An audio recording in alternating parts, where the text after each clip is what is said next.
Hey everyone, this is DW's Darius, and this is the first Fishroom tour of the year.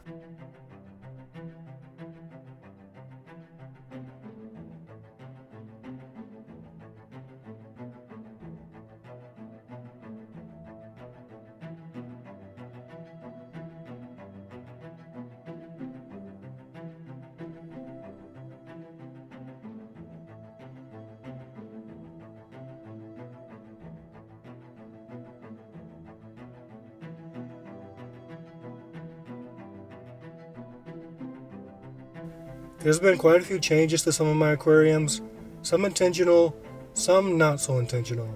We can start by looking at my 350 gallon aquarium. At the end of 2025, I lost two fish in this tank, my African big-eyed catfish, who was over 12 years old and likely died from old age. I lost one of my most prized fish, my big Vieja bifasciatus. This fish was in his prime. One morning I came into the fish room and found him motionless in the tank, and it appeared that he may have been spooked in the night, leading to him crashing into the tank walls, causing internal damage. He was one of my favorite fish, and that's the reason why I haven't posted in a few weeks.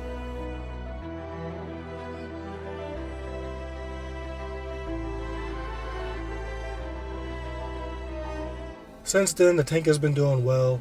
I added my second Vieja bifasciatus to the tank. He's not as big or as colorful as his brother, but hopefully in time he could reach that level.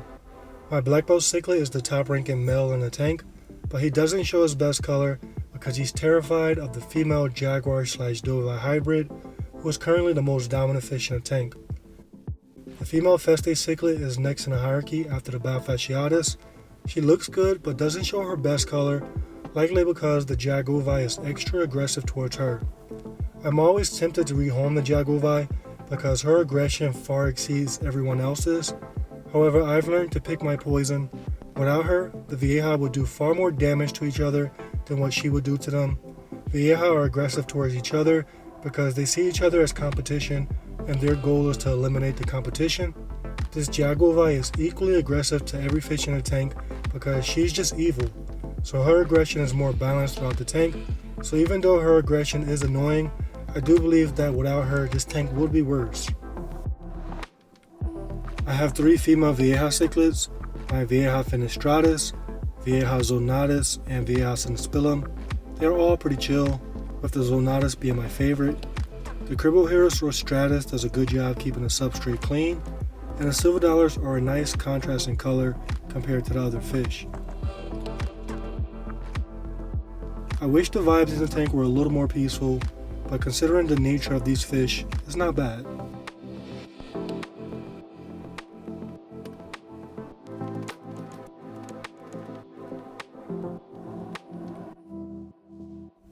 To the left, I have my 20-gallon Reef tank developing.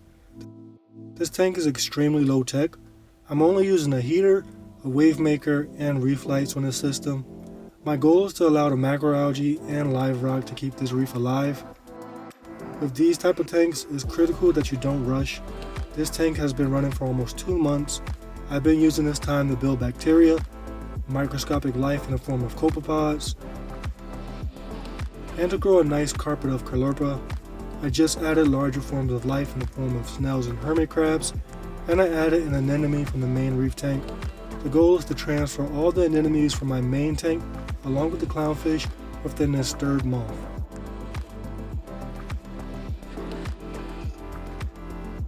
Under the 350-gallon tank, I have a 29-gallon tank and a 125. The 29-gallon tank is my quarantine tank. However, my flaw is that my quarantine tank is always occupied. Not because fish need to be quarantined, but rather because I hate having empty tanks. I currently have fish that can be easily removed in case I need to use this tank for an emergency. I have a few convict cichlids, and oddly, I have 2 Mbona cichlids.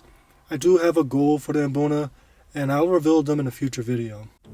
This 125-gallon tank houses Endonymus, my second jaguar/dovey hybrid. This is the brother of the fish in the tank above. This is my only fish that has a name, and that's because this fish is very personable. He's very interactive, and even though he gives off a lot of aggressive and negative energy, I know that inside he has the heart of a puppy.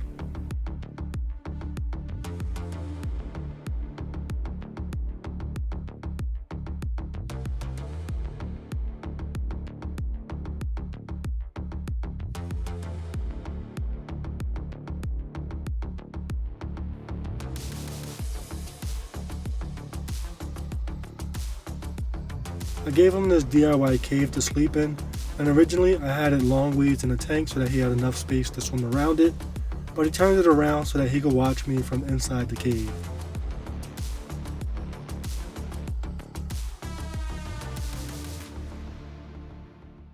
My biggest tank is my 880-gallon plywood tank, home to my South American predator fish.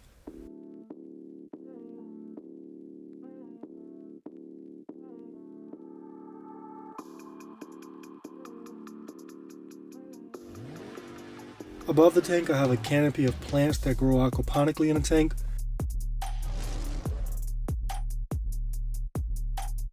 Consisting of peace lilies, crotons, and pothos. I have a 5-gallon terrarium on the edge of the tank. I don't show this often because it's hard to film. This tank is very humid, so the glass is always fogged. I have some isopods in here, along with some springtails. I actually have a few terrariums around the house, and this is where I culture my springtails for them.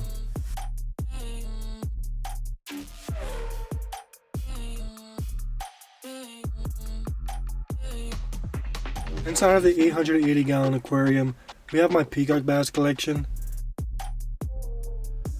I have a Cichla monoculus peacock bass, a Cichla ocellaris, a Cichla azul peacock bass, a Cichla orinoco,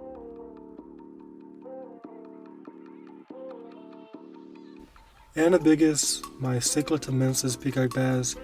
They spend most of their time in this corner of the tank because this is where I feed them, but if you want to get movement from them, weave a net around. They have associated nets with live feedings, and they are very aggressive feeders, so they really come alive when they think they're going to be fed.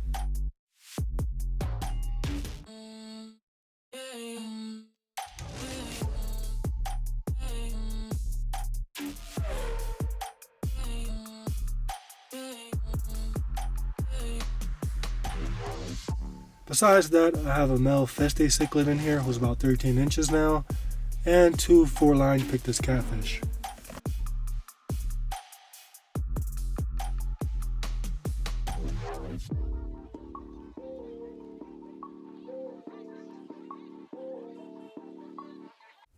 Next I have a rack of 125-gallon tanks. On the bottom is my native tank.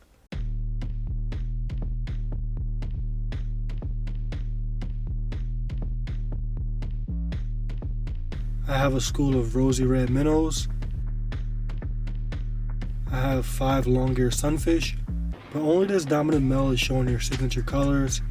He still has a long way to go, but so far he's very impressive. I also have 2 orange spot sunfish, and these are also developing nicely.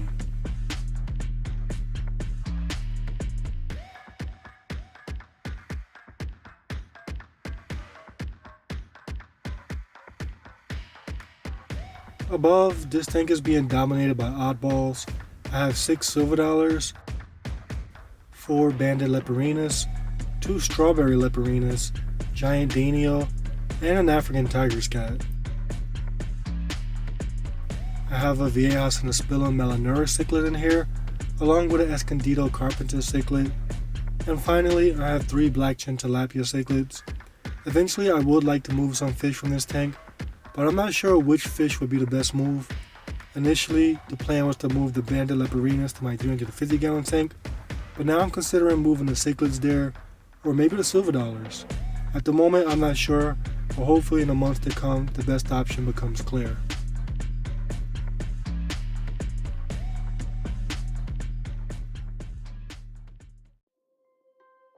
Upstairs, I have my 210-gallon aquarium, and this tank looks very different compared to the last time you saw it.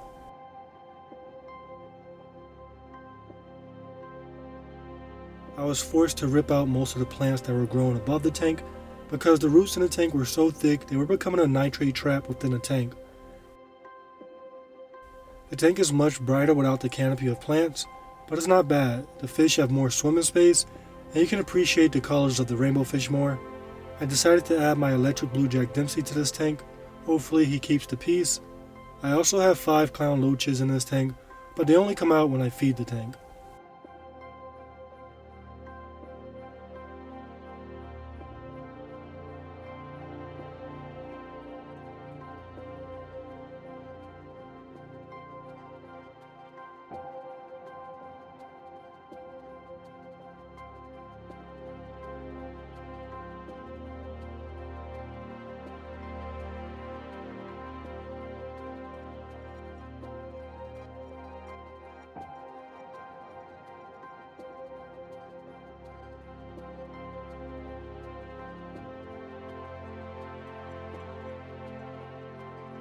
This is my 40-gallon reef tank that's dominated by anemones.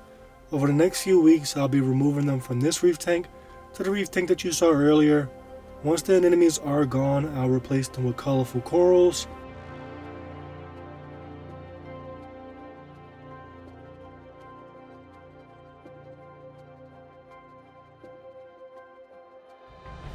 With this blue light filter, you can get a better view of the life in this tank.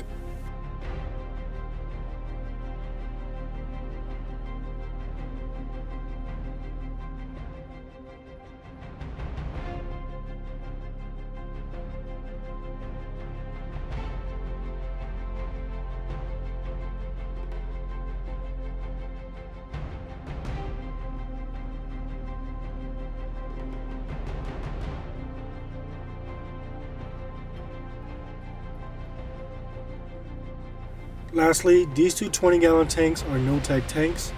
They don't have any filters, no heaters, no lights, just natural sunlight, plants, beneficial bacteria, and fish and inverts. It's official. In spring I will be breaking these two tanks down and replacing them with one large aquarium. Because of this, I haven't been doing much husbandry to these tanks, but the fish are still doing well. As for my backyard pond, last night was 9 degrees Fahrenheit. The water has a layer of ice on top, but underneath the ice you can still see the fish swimming, patiently waiting for spring.